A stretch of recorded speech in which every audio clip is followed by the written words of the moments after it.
my gosh, I remember the distillation experiment. That was fun. Getting funnel paper was fun.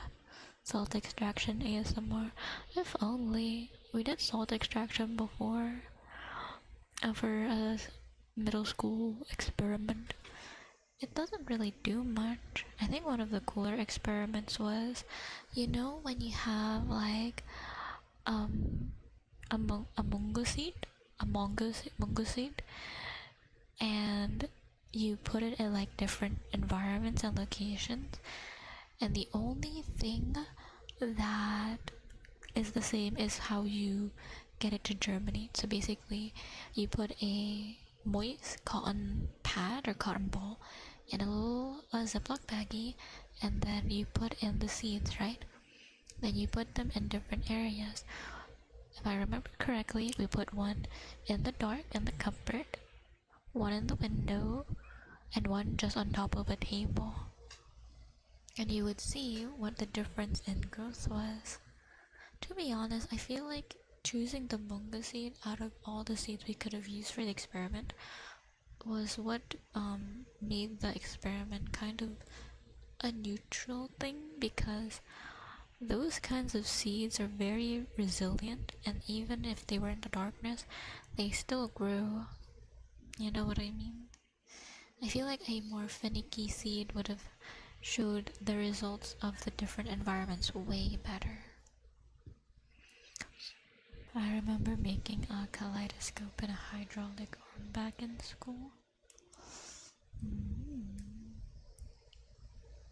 I remember doing just a lot of like diagrams and PowerPoint presentations. Oh, one of my favorite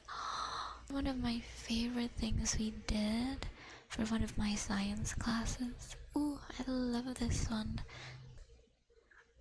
Okay, basically, one of my favorite things we did for science class was figuring out how switches work, like switches for electricity. We had a very simple guide to follow for the experiment and to figure out if we could do it.